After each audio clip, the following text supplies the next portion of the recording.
PodCastle, episode 920, for Tuesday the 2nd of December 2025. Auguries, by Jennifer R. Donohue, read by Heather Thomas and produced by Eric Valdes. Rated R, with content notes for gore and traumatic birth.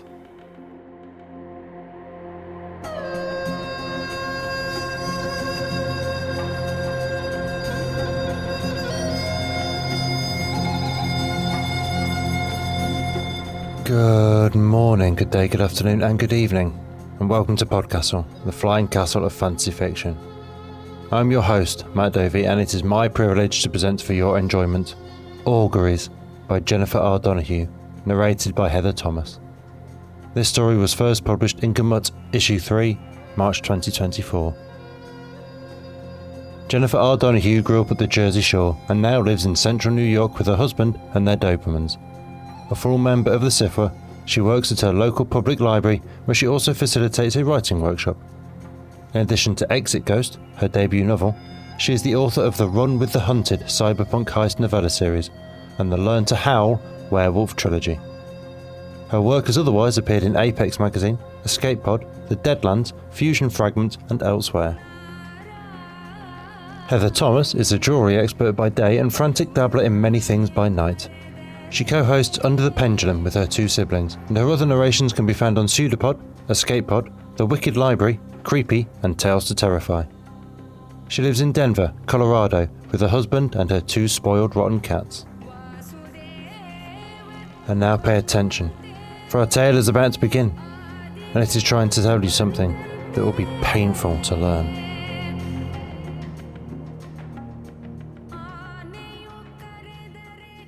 Auguries by Jennifer R. Donohue. Narrated by Heather Thomas. She screamed the first time, so loud that the old man who lived in the next apartment arrived at her door with surprising speed. Cardigan thrown hastily over his untucked white undershirt, light scent of an evening beer while watching baseball on his breath. The neighbor held her hands and said things to her in a language she didn't know, even though they'd had accentless conversations before, in the daylight.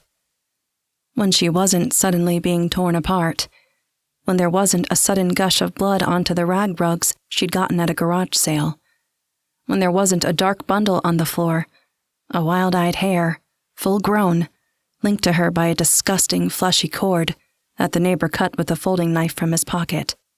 The blade rippled with honing over the years. She screamed, too, when she looked into the hare's eyes, even as she also, in a small, quiet, rational part of herself, thought that this was probably embarrassing, though she didn't know what she meant exactly, and screamed once more for good measure.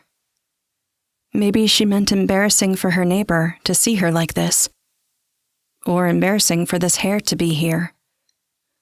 But also what she saw when she looked into its eyes harrowed her, and looked like rattling keys and flashing red lights, and a cut-off siren, and smelled like antiseptic. When she stopped screaming that first time, when she came back to herself, her neighbor had her awkwardly cradled in his arms on the floor, her head against his chest. Her hair was plastered to her face with sweat, with tears, with blood, and his undershirt had smears on it too. He smelled like pencil shavings, and aftershave, and a cigar smoked 3 days ago, and soup cooked in the next room. "Do you have anybody you can call?" he asked, after a few minutes, as her breathing settled. She turned her head enough to look at the hare, still sitting on the gory rag rug. No, I don't know what happened. I never... She lost the words as she reached for them. She never what? Never slept with anybody? Never virgin birthed a hare on her living room floor before? Never received a terrible vision of whatever that was? But he shushed her and got her to her feet, and made her walk back and forth until the afterbirth came. Also disgusting, but it didn't hurt. And then he bundled the whole bloody mess into the rag rug and took it all down the hall to the garbage chute. The hair lolloped out into the hallway after him. She wondered if she should stop it, keep it, but couldn't bring herself to touch it. Was terrified to look into its eyes again, as it crouched on the threadbare carpet runner, ears cocked backwards to her, haunches tensed to sprint away. The cord trailed across the floor, but she wasn't sure where it attached to the hair, how the hair came to be. Any of it. "Do you need?" "I'll call my doctor in the morning," she said, arms folded across her stomach against his kindness. She was lying, of course. She didn't have a doctor. She didn't have insurance. "Thank you so much. I don't know what else I would have done." "I had to," he said plainly, holding up a charm around his neck as though it would mean something to her, and went back next door. She stood in her doorway, staring at the hair for a long time, until she was cold and shaking, even though their units were always so hot, radiators clinging like hauntings underneath windows that everybody kept cracked even in the middle of winter. She shut the door against it, then turned on the shower as hot as she could stand it, hotter, and stood in there with all of her clothes on and scrubbed at herself for forever. In the morning, it all seemed impossible, a terrible fever dream, or she'd been drugged without knowing it, something lacing the paper she pulled out of the mailbox. She pulled her clothes out of the tub and there were no stains on them. She went to the living room and her rug was gone, still, but the floor wasn't stained. She put her hand on the apartment door and couldn't open it, couldn't make herself turn the knob. She looked through the glass bubble in the door, but couldn't get the right angle. "You have to," she said out loud, and that got her unfrozen. She turned the knob, opened the door, and looked out into the hall. No hair, no bloody signs of its passage. Another door opened and she looked. A woman further up the hall, with her toddler bundled up against the morning chill. Their eyes met, briefly, and that woman gave her the polite stranger smile and went to the elevator. No indication she heard what went on last night. If it went on last night. She took a deep breath and squared her shoulders, went next door and knocked. She couldn't explain anything to him. She couldn't explain anything to herself, but she could thank him for helping her. He didn't answer, but that made sense. Either he was an early riser, or he was sleeping late after whatever it was happened last night. The small voice that told her screaming was embarrassing also told her that she knew that wasn't it, that she knew he was in there, and she ignored it and went about her day. She had to go to work. She couldn't get health insurance with it, but she made rent with it.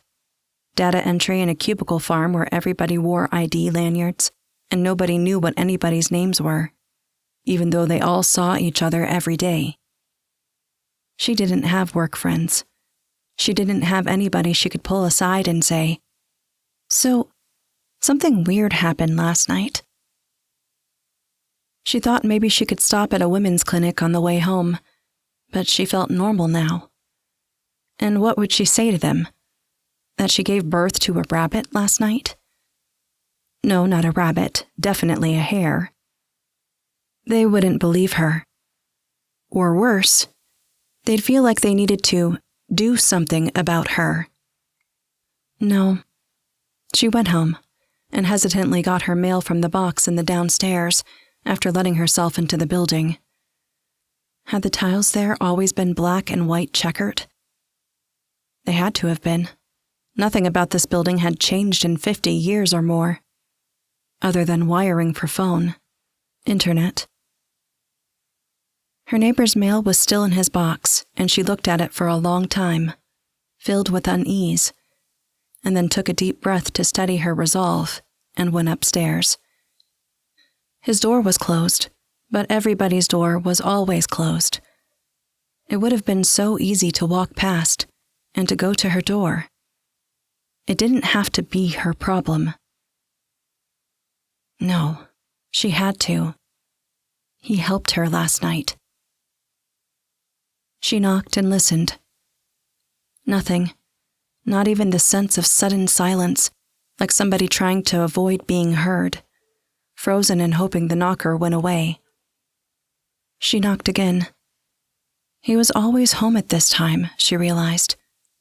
Always had the news or a game going. How was it possible to always have the news or a game on? The internet, probably. Maybe she'd been too quiet, so she knocked again, too loud, and a door down the hall opened. A tall, skinny guy who moved in to help his aunt and was able to stay in the rent-controlled apartment after she died stuck his head out. "What's going on?" he asked. "I think..." She trailed off. She knew what she thought, but didn't know how to lie about how she thought it. "I haven't seen him at all today. I want to make sure he's okay." The guy started to dismiss her. She could feel him doing it, turning away, going back to his apartment where it wasn't his problem. "He helped me out once. I just want to make sure he's okay," she said again. "I'll call the super," he said, pulling out his cell phone like he didn't know why, but also couldn't fight it. "Thank you." She listened at the door. She knocked more, and then the super arrived with his rattling keys, and she almost threw up between her feet there in the hallway, because it was the same sound from her vision with the hair last night. It was real, and this was what the hair was telling her. Tears were running down her face even before the super had the door all the way open, and he and the guy from down the hall exchanged that look. The "women are so ridiculous" look. The "let's get this over with so she shuts up" look. And then the door didn't open all the way, because her neighbor was lying on the floor, in pajamas, and not the clothes he came to her in last night, the morning paper still rolled up by his outstretched left hand. The guy from down the hall took one look and started doing the thing where he didn't touch her, but he stepped into her personal space, herding her to her door. "You don't need to see this. Come on. How about you go to your place?" And she didn't want to leave. She wanted to bear witness. But she wasn't strong enough. She chattered her key against the lock until the guy touched her then, taking her hand to help the key slide home. And the super was on his phone, and she couldn't hear what he was saying, but she knew what he was saying. Then the siren, even though they couldn't save him. The gurney rattling up the hallway. The whiff of antiseptic from the EMTs as they snapped their gloves on. The other tenants in the hallway, questioning, muttering. The baby down the hall crying. Then quiet. She couldn't stay here. She couldn't afford to move. She sat on her couch with her knees drawn up to her chest and hugged herself and cried, and she didn't know how many days later, but a knock came at her door, and she thought she would leave her body, with how much it startled her. A little man in a charcoal suit stood at the door, a hat held in both hands, and though she couldn't say why, she knew he was a lawyer. "Did you know him well?" he asked, jerking his thumb in the direction of next door. He had lots of tattoos on his hands, but she couldn't look at them long enough to figure them out. "Just to say hello to," she said, her voice hoarse with salt and disuse. "He thought you should have this," he said, trying to hand her the folding knife. "There's more, but there's probate first." "I don't understand." "He didn't have any family. His place was rent-controlled and he had stocks and pensions." "Okay." "He left it to you." She burst into tears, but the lawyer seemed used to that, and he pressed the knife into her hand and closed her fingers around it, then patted her on the shoulder and went to the elevator. The second time it happened, she was at work. The pain ripped through her on her way back to her desk from the break room and its monolithic coffee carafe, and she caught herself before her knees went out completely, coffee mug shattering on the too thin, plasticky office rug. She couldn't do this in public, people standing up in their cubicles to look at what the noise was, and she staggered to the exit, blessedly close. She made it to one of the unisex restrooms, the lights clicking on with the motion sensor, the lock working stiffly under her frantic hands. She tried to scream in spite of herself, but the next bolt of pain stole her breath, and she gave a rustling whimper instead. She dragged her skirt up above her waist, remembering all the blood last time, and then dragged the paper towels out of the protesting, screeching machine, wadding them against her mouth when she got her breath back, screamed sobbing into the wet paper and into her hands, and hunching her shoulders into the effort of it. The sharp edges of all the little tiles dug into her legs as she tried to crouch, and then ended up prostrate, hoping distantly that she wasn't just going to get covered in blood despite her trying to be careful. And she thought it just has to end soon. It just has to end. I can't stand it. It can't keep going. It kept going. It kept going long enough that the lights went out again, as she whimpered into her balled-up fists, and then finally, it was out. She dragged herself up, sitting, and the lights snapped back on, and she stared at the hair, unable to stop herself, even as she remembered what happened last time. But it was too late, of course. She stared into the hair's eyes, and it smelled like smoke and more blood, and sounded like screams and endlessly ringing phones, and flashing lights and firecrackers, and too big a crowd with too few places to go. She was coughing from the smoke that wasn't real when she came back to herself. The hair was still there. She had the strongest, most awful feeling that it was the same hair as the first time.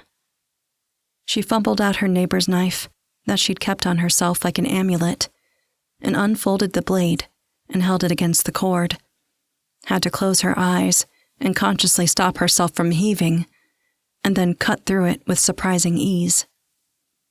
That part, at least, didn't hurt. Then she remembered about the afterbirth and hauled herself to her feet, using the nearest sink for support, even as it wiggled like a sink never should, like a loose tooth hanging out of the wall, and she paced back and forth, avoiding her reflection, avoiding the hair, until the pain came again.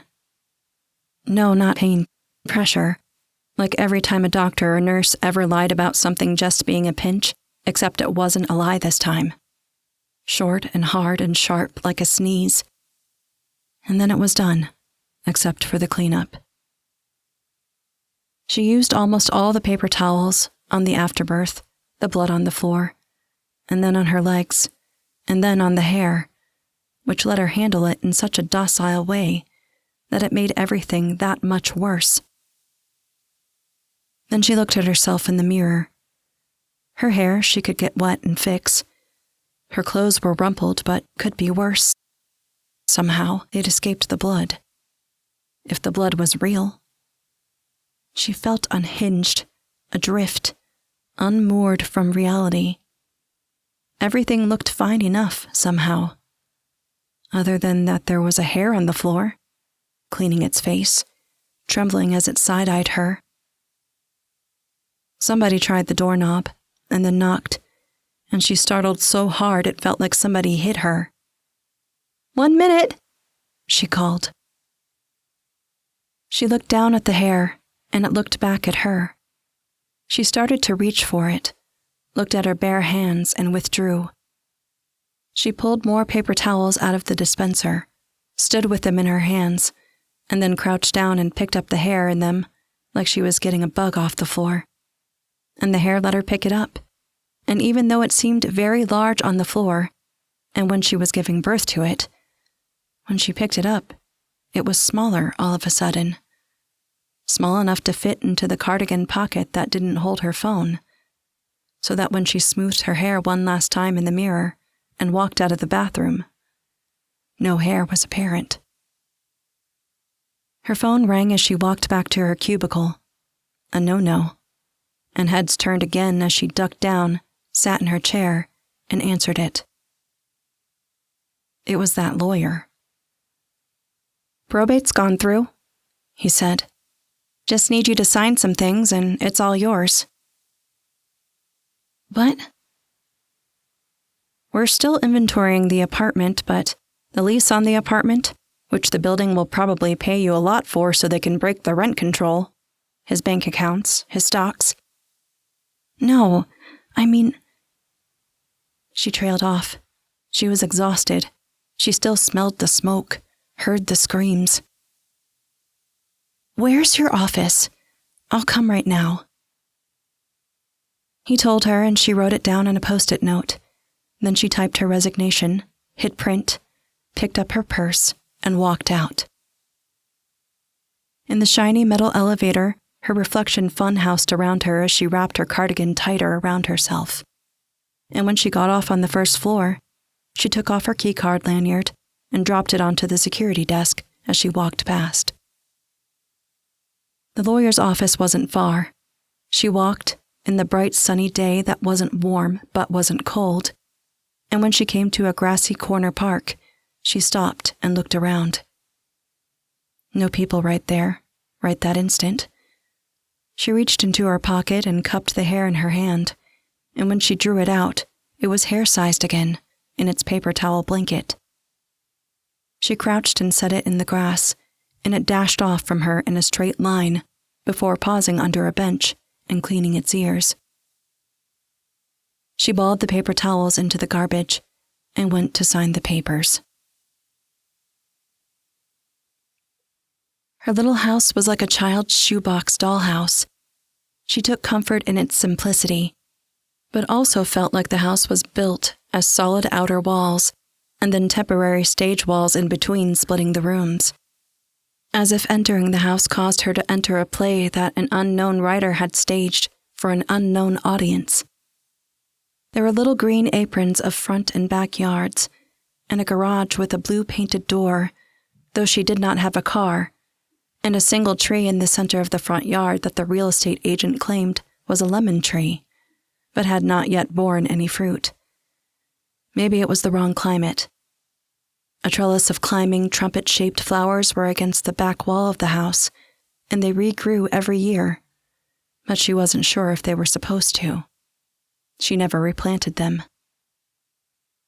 She lived in that house for 6 months, being careful with her money, shyly making friends with her neighbors, some of whom had raised their families here of the decades, some of whom had moved in and started families. She did not birth any more hairs for those 6 months, and was starting to think maybe she'd just been hallucinating. Maybe there'd been a carbon monoxide leak in that apartment, and that's what caused it. Or maybe there was mold in the building that she had an allergic reaction to. Then she went out onto her little concrete stoop one morning and picked up the slim local newspaper, folded in thirds and secured with a rubber band that was wide like linguine. And a cut-off word on the folded-over headline looked like the name of her old office.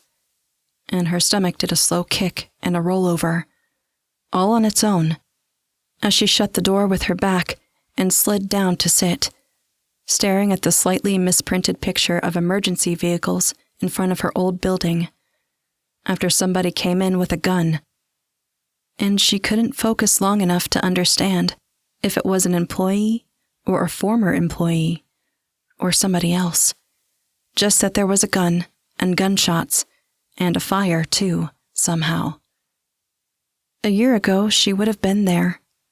6 months ago, she birthed a hair there in the unisex bathroom, after lunch, but before quitting time.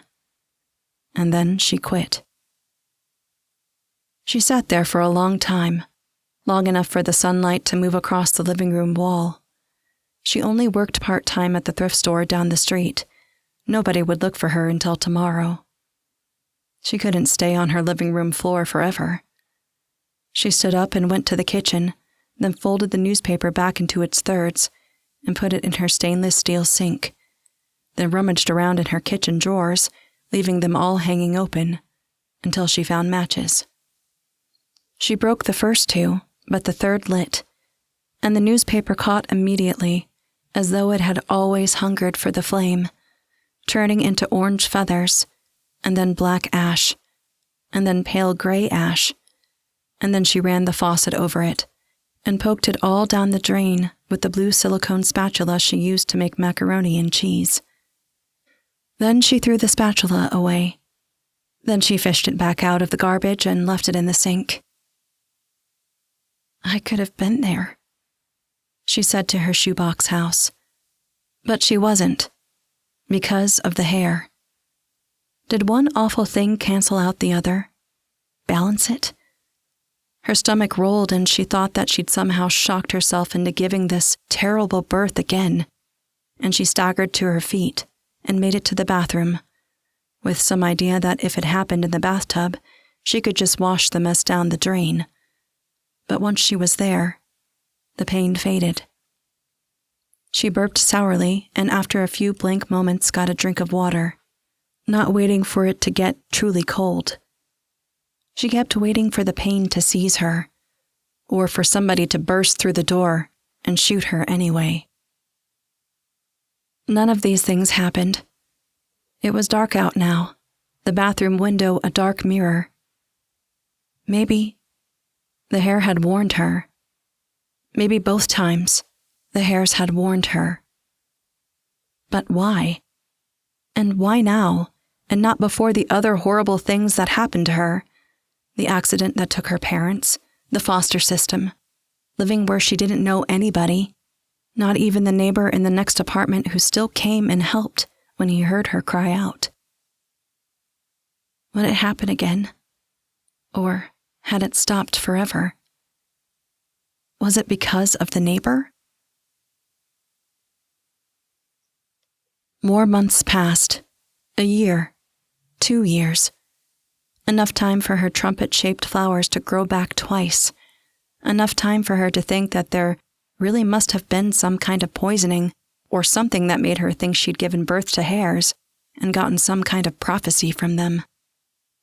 Enough time for her to see a guy a couple of times, an actually nice guy who had a sadness to his eyes and hesitance with her, as though she, or the idea of a relationship, were a thing to handle with extreme care. She appreciated that. She was starting to feel safe with him. They'd laughed together. He brought her home after dinner one night, and then, in her soft front porch light, asked if he could kiss her. Nobody had ever asked before. Shyly, happily, she said yes, and he did. And then he looked deeply into her eyes, and said goodnight, and went back to his car, though he didn't pull away until she unlocked her door and went inside. She closed the door and locked it behind her, and then was driven to her knees by the knifing, rolling cramps in her stomach, her keys skittering on the floor, her purse spilling to the side. Her breath caught in her throat as she tried to moan or scream or deny it was happening. She thought she was done with this. She thought it wasn't real after all. Was it shorter this time? She couldn't tell. There was just the pain and her body being taken from her to do this thing. She arched against her wooden floor and kicked her rug askew, knocking the coffee table over. And then it was done. She sat up, pushed her sweat-soaked hair off of her face with shaking hands. Sweat or tears? Both. Why did this happen to her? She fumbled for the knife, which she always had with her. She never used it for anything else, not to open the mail or boxes or cut string. She cut the cord and wiped the tears out of her eyes with the backs of her wrists, and then looked at what had come out of her. It was a small brown rabbit, crouching on her floor in a little fuzzy ball, little ears tucked back against its head. She looked into its big brown eyes, and she heard laughter and felt warmth. She saw strangers coming to her door, her neighbors, who she hadn't met yet, but only glimpsed as they left for work. She saw happiness, felt in a way that she only remembered in dreams of childhood. The rabbit was cupped, quivering in her hands, and her tears dropped on its fur. She caught her breath and listened to her clock in the kitchen tick. Unlike the hares, which she didn't even want to touch in the first place, she didn't want to put the rabbit down. But she had to clean up. It crouched by her front door, where she dropped her purse as she put towels down, but then filled her mop bucket. It didn't flinch as she moved things and went back and forth between rooms, exhausted but driven. The pain was gone. That was a blessing. The pain was always gone once it was over. Finally, all the blood was gone, and she'd put the towels in a garbage bag, and then bagged it again, and then bagged that again. She nudged the rabbit away from the front door so she could open it. It moved easily, pliant, trusting, and she stroked a finger down its back, just to feel the soft fur again, before opening the door. It hopped outside almost immediately, not like it was fleeing, but just that it expected to go. There was an order to things. She watched the rabbit crouch in the grass just off her front walk, and when it didn't move any further right away, took the garbage bag out to the big square garbage can that the service left for her, the plastic edges still sharp in their newness. When she turned back around, the rabbit was gone, but her feeling of calm happiness remained.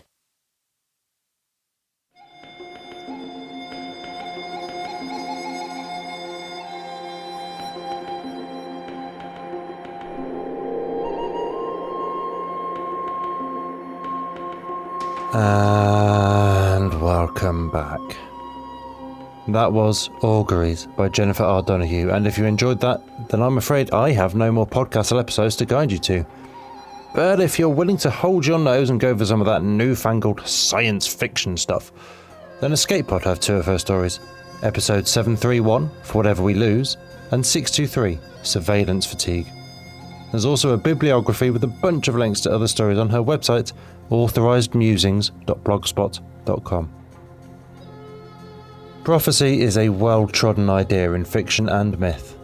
I am thinking, perhaps obviously, of Cassandra never being believed, because if our nameless protagonist here had tried to warn about her workplace shooting, would anyone really have listened? I suppose it would depend, with the current proto, if not neo-fascist nature of contemporary law enforcement, particularly in the US, on the profile of the suspected, where even a hint of melatonin would have seen them deporting a legal citizen. And I think as much as that, it depends on the nature of who is warning. Who is believed is a category with as much contemporary inequality as wealth. I scream internally every time I read yet another news story about a woman murdered by her partner, despite repeated pleas to the police, both by the victim and by previous partners, about what is surely going to happen, about how dangerous the man is, about all the abusive behaviour he's already guilty of, which has been shown as a very reliable predictor of exactly that outcome. I visited the Southwell Workhouse earlier this year, a National Trust property that happens to house the Women's Quilt. This is a quilt sewn by volunteers and family members of victims, where each square represents a UK woman killed by domestic violence between 2009 and 2015. For that 6-year period, there are 598 squares. 598 women. That's approximately 598 more than should have been needed. We'll leave photos in the host notes on the website, if we can. When the system doesn't believe you about what's going to happen, when no individual around you believes you, because to believe that bad things can happen is to be jolted from your comfortable groove where momentum alone keeps you moving through the world. And who has the energy these days to jump tracks? Better to close your eyes, close your ears and pretend everything is fine. It's all going to be fine. Then you stop believing yourself. Stop accepting your own prophecies. Stop doubting your own gut. Start convincing yourself with logic and explanations and ignoring all the traumatized, bitter scars on your heart, clenched in anxiety. It happens to too many women. It happens across every marginalisation. Black folk having to tell themselves that this cop has to be reasonable and bound by standards because who can face the horror of believing otherwise? Queer folk telling themselves that the offhand joke and acquaintance just made in earshot was only a joke, doesn't mean more than that, it's not worth burning more bridges over, even as it's other people that keep lighting the match. It's autistic folk like myself, already struggling to pass a world not made for us, ignoring a gut feeling we don't quite trust because the world has told us how bad we are at people, right? Putting ourselves in an unsafe situation where we'll be taken advantage of again. And the real kicker is that you don't just doubt the bad situations, but you doubt the good too. You have been taught by the world to mistrust yourself so much that you're unable to accept a good thing is real, and not only might that stop you accepting it, but it will even lead to self-sabotage, so at least you are puncturing the illusion on your own terms and exerting some measure of control at last, when you seem to have so little otherwise. So as heartbreaking as moments in this story are, as full of terror and uncertainty over what has happened and what will happen, I am so pleased that it ended as it did, with our protagonist still able to believe in good things and hope for the future. I wish that for us all.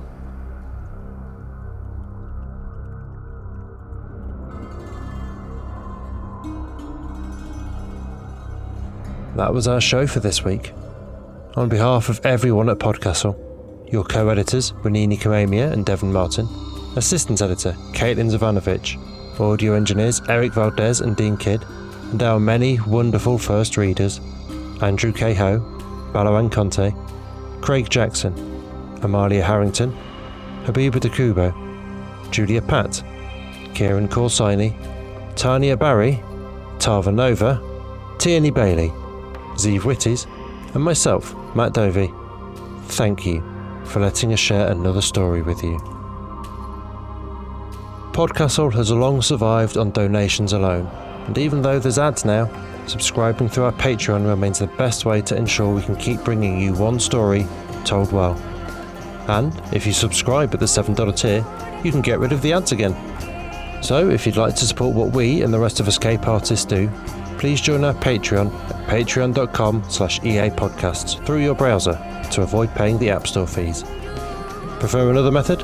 There are details for supporting us via Twitch, Amazon Prime, Ko-fi and PayPal on escapeartist.net.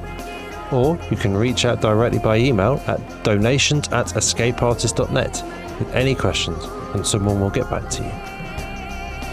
The legal bit. PodCastle is part of the Escape Artists Foundation, a 501c3 non-profit, and this episode is distributed under the Creative Commons Attribution, Non-Commercial, No Derivatives 4.0 International License. That means you can share it, and please do, but you cannot sell it and you cannot change it. If you want specifics, check creativecommons.org.